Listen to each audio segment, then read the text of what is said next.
Daniel said I was absolutely ludicrous, foolish, and stupid for not selecting a Georgia player that he needs to see on this team for this year. Who did I miss? Next, Locked On Bulldogs.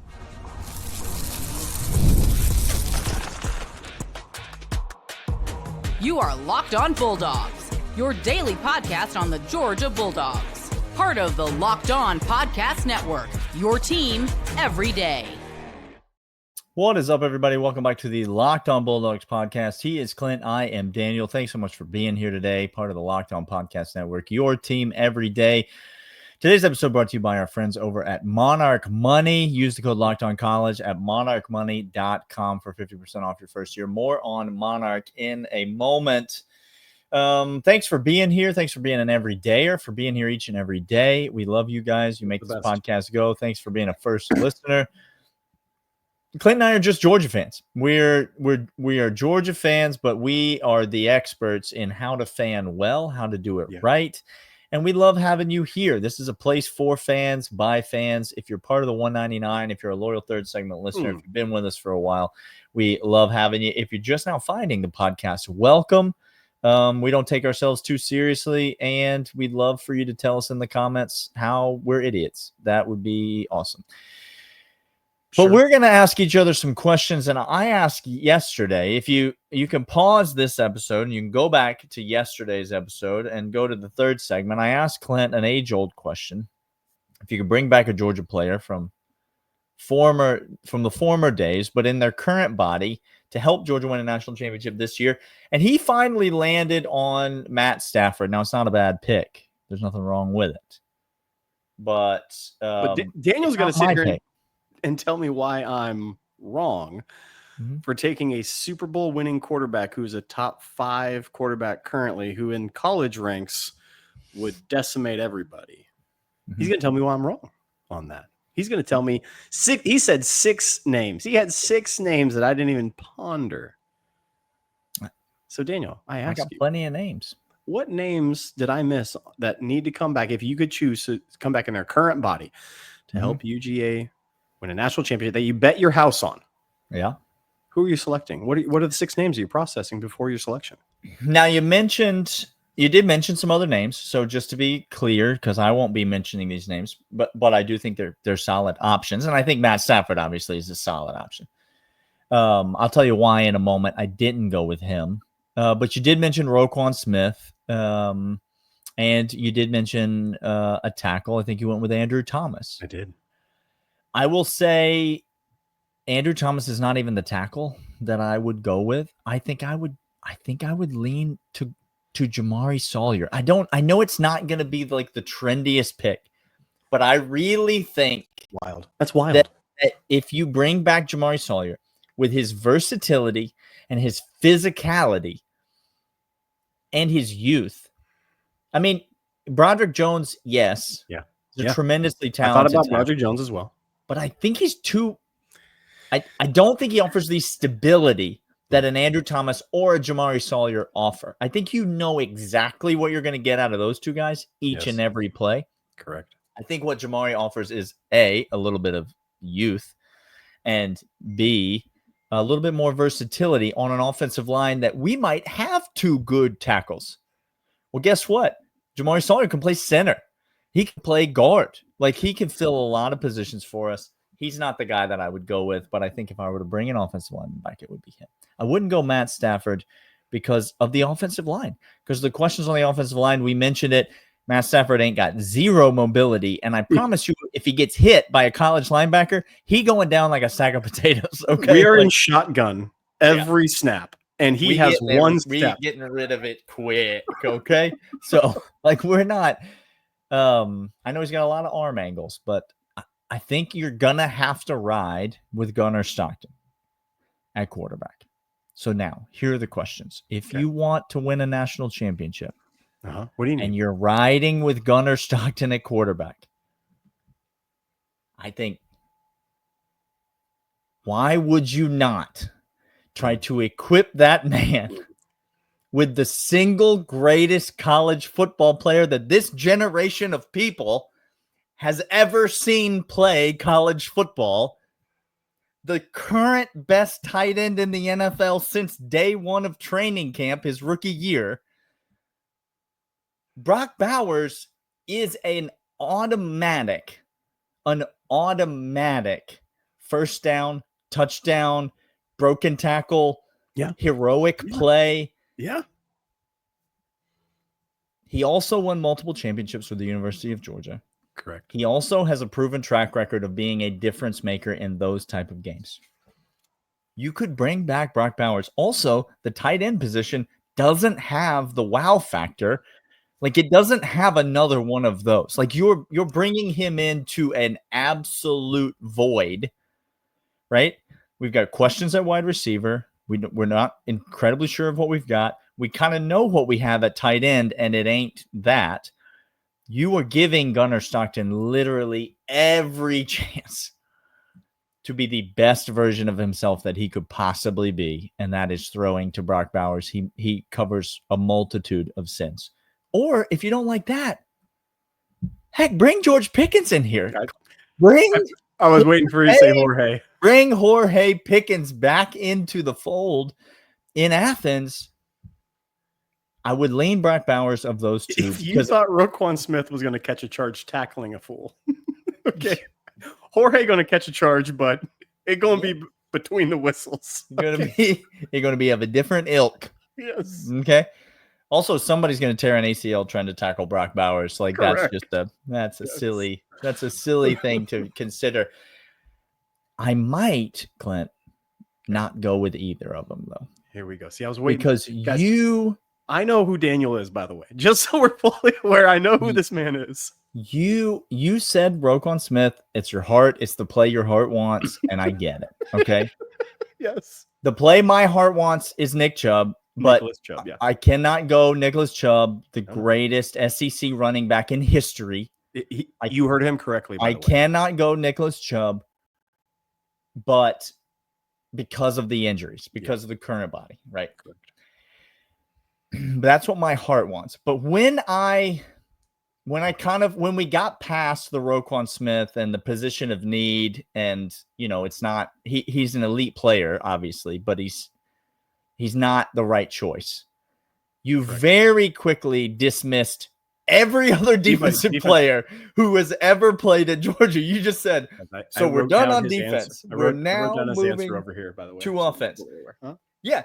My answer is the answer I think everyone was like, hang on. But do you remember that one time when Jalen Carter won the Super Bowl because he single-handedly dominated the entire NFL? After we watched him single-handedly dominate all of college football, yes, would it be fun to have Jordan Davis back on the roster? Absolutely, it would. Is he a monster? Is he an animal? Like, absolutely, he is. Could we do something at corner to solidify that? I think there are definitely options I would look at corner. Okay. I would definitely be taking a long look at guys like Keely Ringo and others at corner. Tyson Campbell, you could bring back a lot of those guys, right? But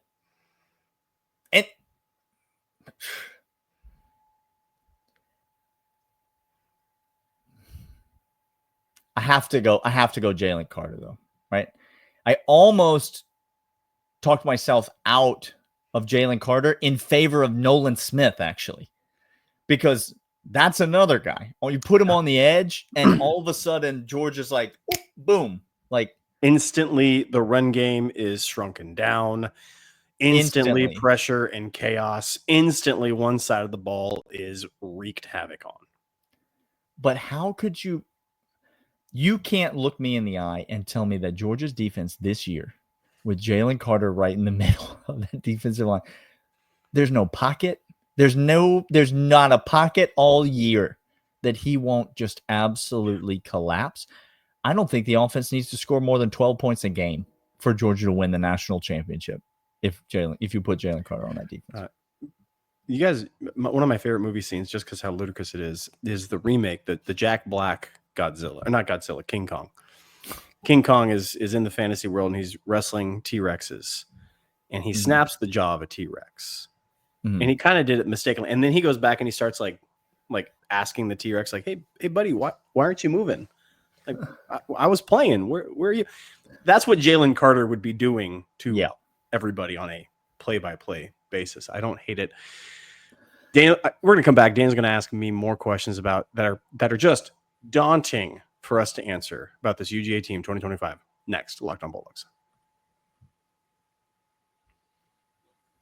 But first, I want to let you guys know about Monarch Money. Daniel, Monarch Money is fantastic. We talked about how Father's Day was just this last weekend, and it's really funny. Father's Day is all about you spending the money that you don't have anywhere because it just evaporates all day long. Why don't you go to the money store, get more money, and bring it back? To the money store, yeah. Monarch Money helps come in this because it's not just a CFO. It's something beyond that. It helps you plan and achieve goals to get your financial peace of mind there. It's a complete financial command center. It's not just managing your money, but it's building wealth. It's got incredible tools. It tells you how much is coming in, how much is going out. It gives you alerts. It categorizes everything you're spending. You can see it all in one spot. You don't have to do multiple apps. It's all finances, spending, long-term goals, all in Monarch Money. Take control of your finances. Monarch Money. Use promo code LOCKEDONCollege at monarchmoney.com.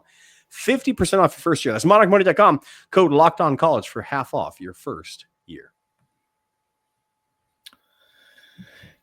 Clint, let's talk recruiting. Shall we talk recruiting? Fire up the recruiting brain because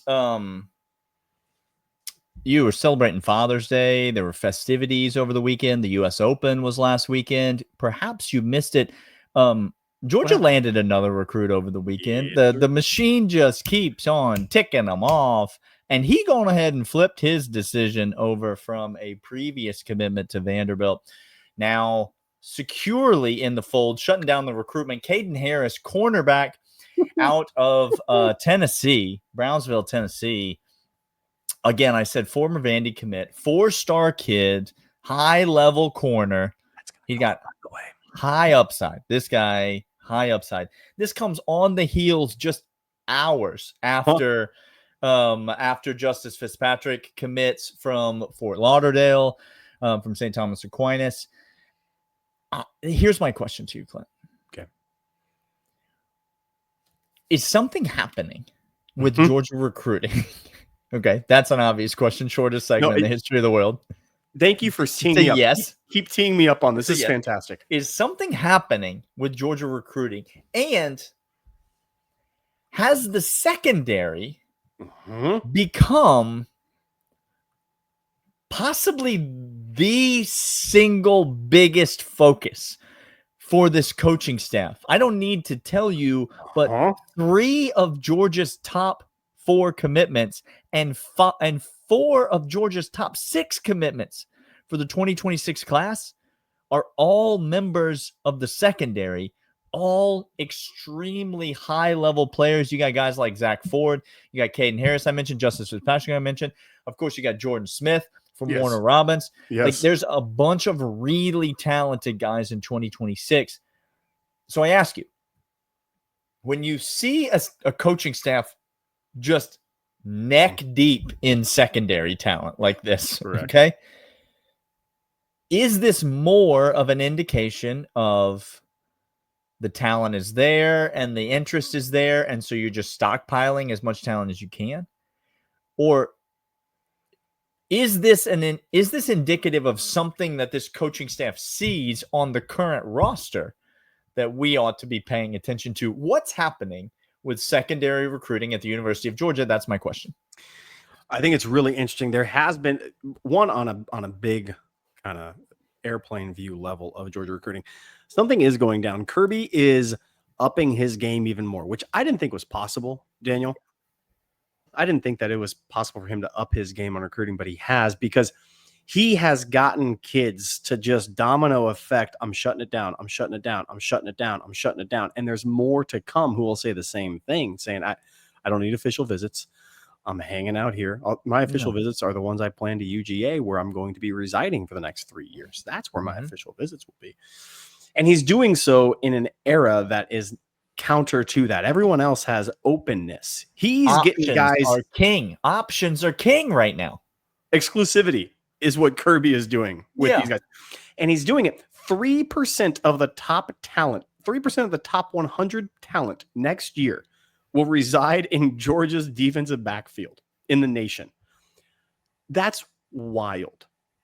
Three top 100 players, safety, corner, safety, corner, safety.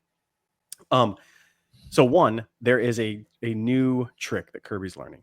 Two, I think Kirby Smart is tired of having liability and question marks.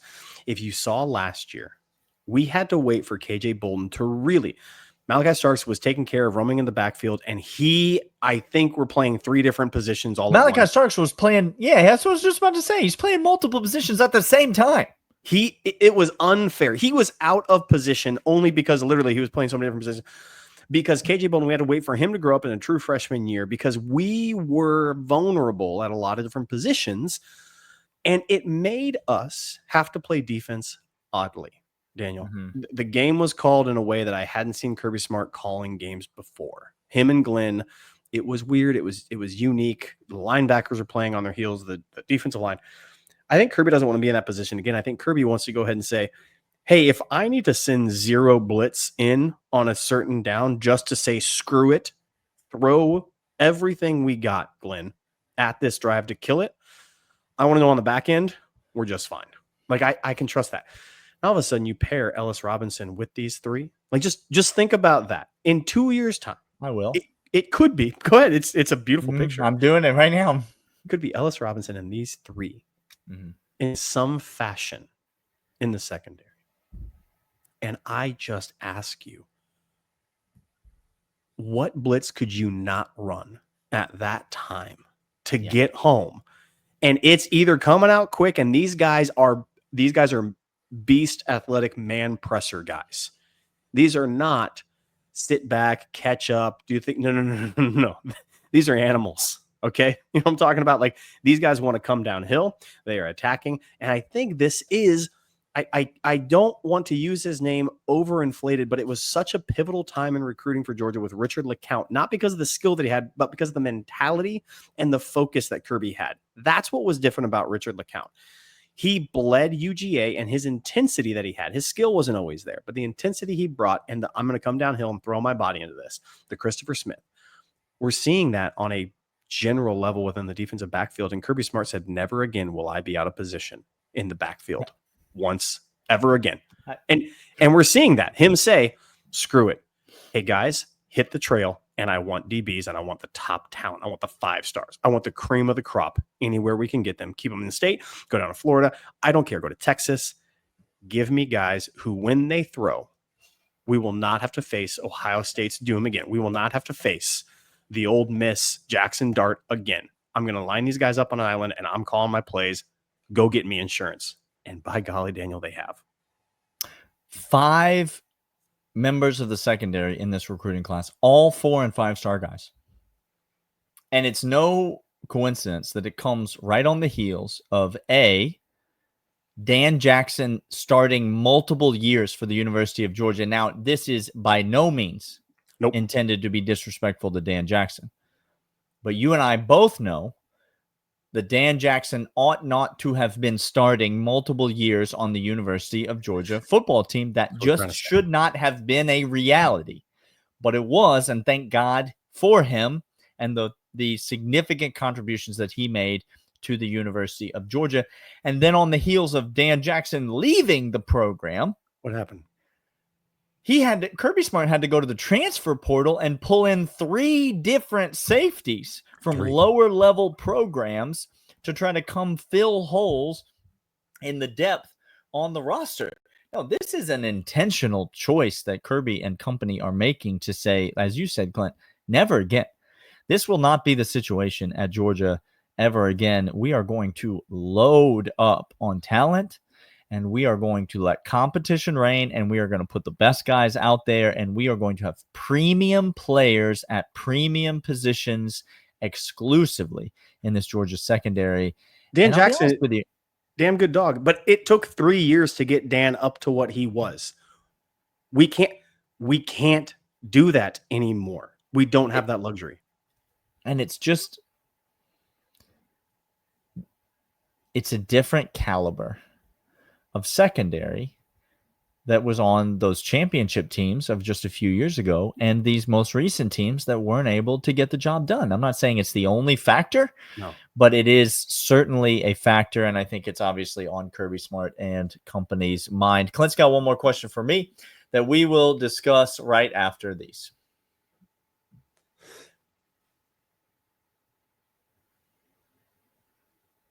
It's the third segment, Daniel. It is Wednesday. We are glad to be here. You guys are the best. Those who listen all the way to the end for the Sporks and the Steamboat Willies and all the like. You guys are the best. Glad you're here with us. We talked recruiting. We talked Kirby Smart going scorched earth on the defensive backfield. We also talked how Daniel has shamed me into not picking one of the greatest defensive players ever to play. It's just that it wasn't the player you picked. It was how the dismissiveness. You dismissed the entire defense. Like after one, you went for one guy, and then you were like, I guess no one at all on defense. That is the part that I think that's more who you were. That's more indicative of my affection for Roquan Smith than it is anything else. Like compared to him, can't have him, I'm not having anybody. I don't want anybody. I'll be a single person. Okay. I'll sit over here in the corner. All right, Daniel. Okay. This coming year is, I've done this a pretty pivotal year for Kirby Smart. Trajectory wobbled a little last year because of the Carson Beck mentality, because of the effect that it had on the team, because of the softness of the defensive line. Good God, how soft was that defensive line? It pains me thinking about it still. Okay? Pains me thinking about it still.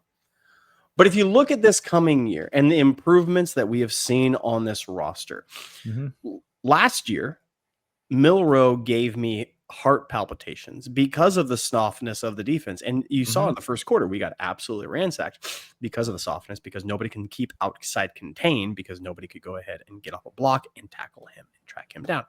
Now, thankfully, the offense kept us alive.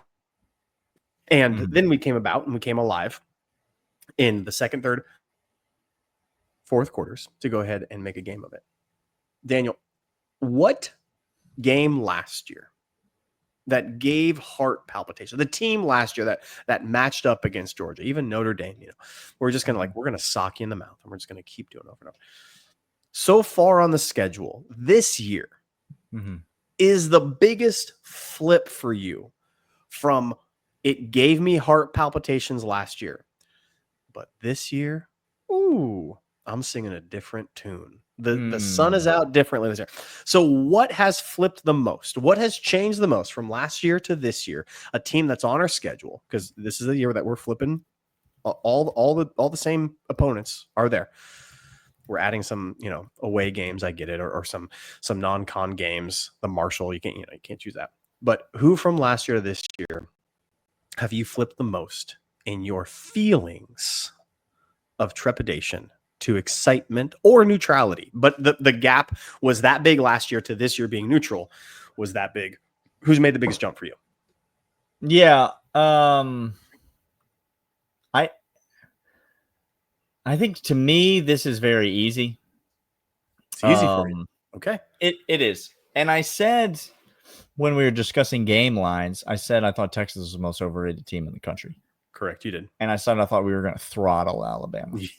You did. Both those are factual. Go back and listen to that episode. It was a great one. We did early game lines. He stands by it. I stand by all of that. And when I think about Texas, I didn't have heart palpitations in Austin because we went into their building. They were there. I don't know if you know this, Clint. They were there to take pictures. But we weren't there to take pictures. I don't know if you are aware of that. Do you know what we were there to do? We were there to eat. That's what we wanted to do. And so that was what we did in their building. The SEC championship game, on the other hand, was a horse of a different color. And there was some heart palpitations to be had there. Thank the Lord for Gunnar Stockton and the most heroic run in the history of Georgia football. Sony Michel at the Rose Bowl. Yes. Gunnar Stockton at the SEC championship game last year. The two most important, impressive runs in the history of University of Georgia. Debatable. I'm not interested in it.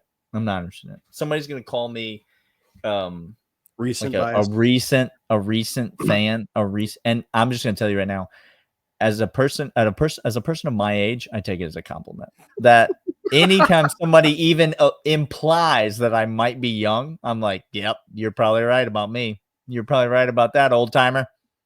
This guy in his mid-30s trying to tell me about the Georgia teams in the past. Anyway, okay. It's neither of those programs, Clint. It's Ole Miss. Lane Kiffin's a hack. Let's get into how Ole Miss had their shot. Yep. And they shot it, and they just missed. They missed it all. They shot something. They missed it all. We mentioned Ole Miss goes all in the transfer portal recruiting game on the last episode, and they do. But not all transfer portal classes are going to be created equal. Now, they did okay in the transfer portal this past year, but nothing like what they did the year before that. Obviously, when they were able to bring in so much incredible talent through the portal. This year, not at all the same type of class. Not all transfer portal classes are created equal, which is one of the things that make it so volatile of a way to build a roster. Meanwhile, Ole Miss continues to perpetually hover around 20th in the nation in high school recruiting rankings. Lane Kiffin is not getting the job done on the high school recruiting trail. He is not building sustainable talent and depth of roster that way. And he's basically doing what you said Dan Lanning is doing with quarterbacks, but he's doing it with every single position on the roster. Correct. I think Ole Miss had their shot. I think they lost their shot. And now, I mean, what happened the last time Ole Miss came to Athens, Clint? It was a bloodbath. 52 points were scored in that game by the University of Georgia. Yeah, they got us in Oxford last year. But now for them to come to Athens, this might be an indication I should be nervous about this game. But Clint, it doesn't even move the needle for me of games that I'm remotely nervous about this year. To me, the Ole Miss game, this is going to sound crazy. I'm not saying these two teams are the same. That's not what I'm saying. But to me, the Ole Miss game and the Kentucky game have the same level. I'm the same level of nervous about both of those teams. He's not wrong. Remember, Stoops came out early on against Kirby. Yeah. And put a couple of scares because the game we didn't cover against Kentucky. Let me just tell you. Okay. And Kirby was like, screw it. You want to play this game? I will stranglehold you all day long. And figured out Stoops. And now we sweat because the score is not that great. But Kirby has found out the system for Stoops and beating Kentucky every single year. And it feels like Lane did the same thing. Lane threw all the fireworks. By the way, composite ranking of rosters. Ole Miss, highest it's been under Lane Kiffin was last year. Top 20 last year. 27, 24, 23, something like that before. Top 20. He blew his shot, everybody. He threw a punch, he hit Kirby, and then he missed everything. He's not going to get back to it, okay? Ole Miss will continue being the polo with the collar up and wine coolers. That's who you are again. And it's fine. Just go back to the dungeon. But you're right, Daniel. Last year, we walked into Oxford, and there was a little bit of a, what is going on? Even at that point, because they had some things going on, Jackson Dart. We thought Kirby was going to go in there and do business, handle business. Didn't. But there was a small bit of nervousness this year. Even. Give me the line now. I'm nervous about everything, y'all. And I'm not nervous about this game at all. He is Daniel. I'm Clint. This is Locked On Bulldogs, part of Locked On Podcast. I'm your team every single day. We'll see you guys next time when Daniel and I debate more hot topics for 2025. We'll see you guys then. See ya.